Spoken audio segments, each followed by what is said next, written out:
Abanene beeyiye ku kitebe kya People Power e Kamwokya era nga muno mwe mubadde yaliko Lord Mayor w'e Kampala Alhaji Nassantege Ssebaggala, Stella Nyanzi, Patrick Mujuuka, Francis Zaake, Kalifa Aganaga n'abalala bangi nnyo nga bazzaayo foomu zaabwe ez'okwesimbawo.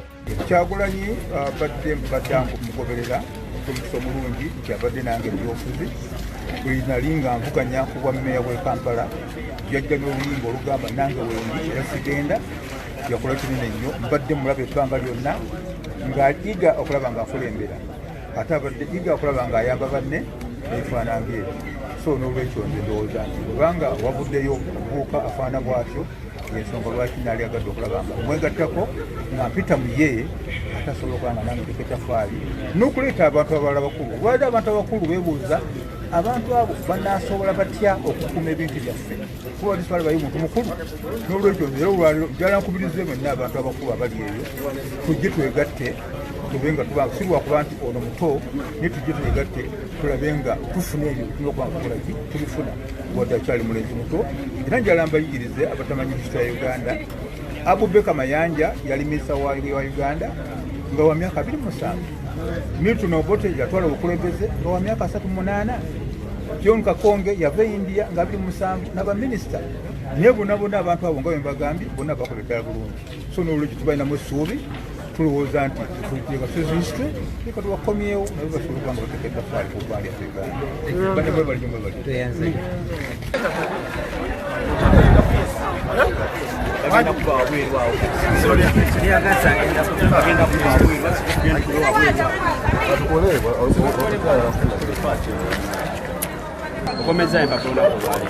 Empapula zange zikomezaawo olunaku lwaleero.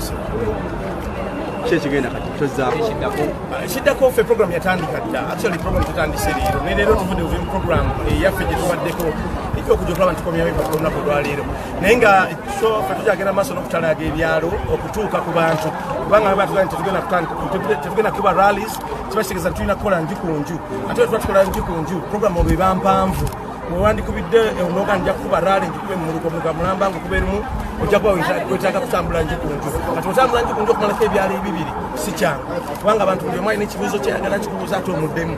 So olina omuwa time ewerako. Kati kiba kitegeeza nti naffe obudde tulina butono bwe tulina obusinga obungi kati kutambula nju ku nju. People power!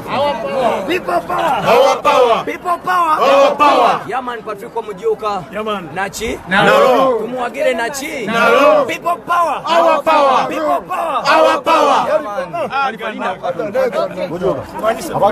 Banga lyamazenga bakigwa mu kibuga wano. Ekyo zinde tebafunye kukyagala okuleeta obawe.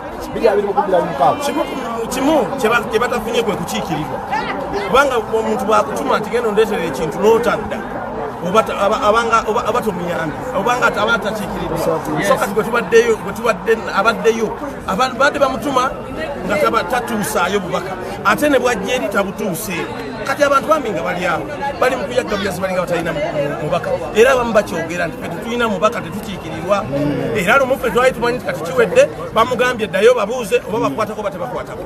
N'akola bye yakola n'addayo n'abaga nti abagambye tukwateko ateri yakimutumye ebyo nga yeekunya akapundike k'abantu bakijana be n'abatwala mu kasomero n'abakubisa ebifaananyi n'agamba nti bagambye naye nga yafuna ttiimu ye ey'abawagizi be ebyalo byonna tebikiikiriddwa emiruka gyonna tekikiikiriddwa amagombolola gonna tegakiikiriddwa. So nze ekimu ku bye ngenda okukola kyakukiikirira abantu ekyo kimu ku byo abantu bakiikirirwe. Ekyokubiri okulondoola saavisi za gavumenti zeewaayo be bagamba nti kino tukitaddeyo. Abakadde bafuna sente mu bitundu ebirala, abavuka bafuna sente mu bitundu ebirala, fe abaffe tebafuna lwaki? Bosi tebali mu Uganda naye ye yatakoze mulimu gwe neekusa yekka neerowoozaako yekka n'atalowooza ku bantu. Abantu bali bubi. Abalema tebalowoozeddwako. Juzi wano baagabye emmere ng'omuntu agenda anoonya bakakuyegebe baagabire emmere ate nga ne baagabira bakyalibe tebali bubi. Ate abantu abali bubi nga tebafunye emmere. Kati ffe kyetugamba twagala equal representation, equal opportunities, buli kimu kituuke ku bantu bonna. Kyova banyongera okwebaza honorable tiyakaka abantu b'e Nakifuba n'abeegayirira n'abagamba mugende muliisa abantu beeka mutwale emmere mu katale k'e Kasubi kubanga nze ngendo ogijjukira nga Lord Councillor Kasubi ssebo nkwebaza omulimu gwe wakola era emmere abantu yabatuukako webale nnyo webali ddala. People power! Our power! People power! nga abalina foomu bokka be bakkirizibwa okubeera nga bayingira embeera bwetyo bweri ekiseera kino nga abantu bonna ababadde bagezaako okuyingirira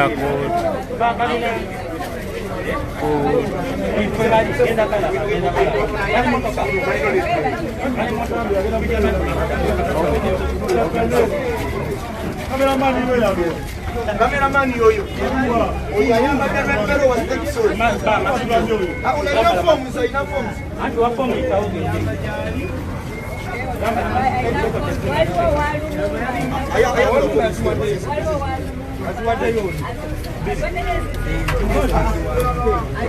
Ngaba kocha kutema.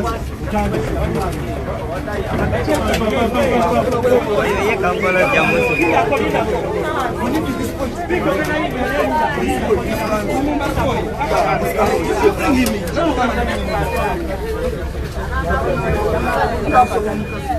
Agenda hii kuna agenda hii. Oyo wako oyo.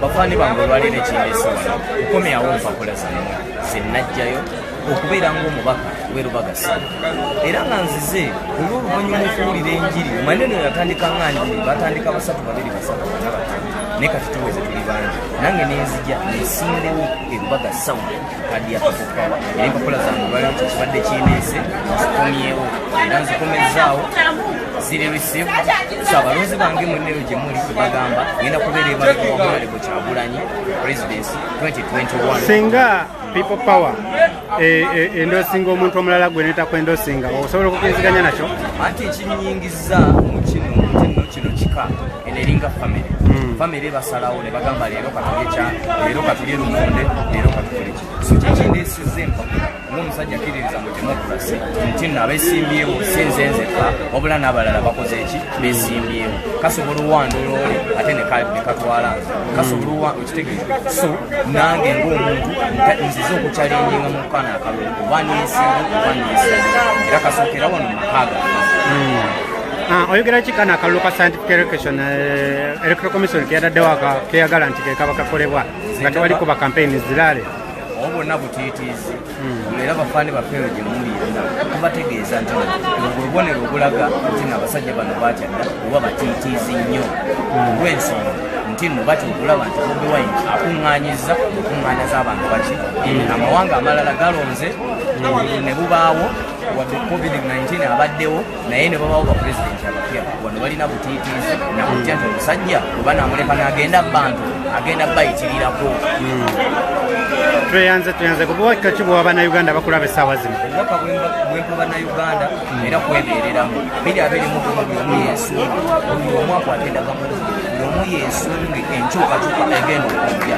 ate enkyukakyuka yaddala si ya bigambo wabula enkyukakyuka olwedde tugiwulira nogiwulira olwedde enkyukakyuka yajja dda omanyi era omulwadde waba agenda kufa alwala yekyangacyangamu awo bamusembayo nokulyako nalyako kino emyezi ena Museveni gyabadde nga alyako ng'egisembayo nze Innocent Busolo ndi munnamawulire abadde akola tuli mwavu otwogerera ndi ku street omulimu gwaweddewo naye ndi mu struggle kindeese wano kubadde kuza foomu zange najjayo foomu okwesimba ku bakansala LC5 nakawo 1 ntakuba ntwala Butabika Luzira ne prisons n'olwekyo kyekindeese wano lwayose singa akakiiko ka electoral commission aka people power kasalawo ne kagamba nti Innocent tetumulabyemu kukulembera tetumuwadde kaadi okkiriziganya n'omuntu yenna abeera akakiiko kabeera kasazeewo ebyo enyini byandeeta mu people power ndi musajja mu katoliki ekereziya kyegamba siddamu tukwatagana singa ekereziya eragira sabamba n'agamba kino nze ng'omukatoliki mubeera bugoberezi bwe twatuteyo empapula zaffe bwe bagamba nti tegusula sinza ayiseemu awo egenda okoma era oyo ayiseemu ngenda muwagira ngenda mujoyininga era muwagire yenkola eyange oli ku UG News Updates ky'oba olina okunkolera nyiga akagambo subscribe okomentinge olikinge ate osharinge mwebale nnyo mwebale ddala sigadde nze Roger Malobozi.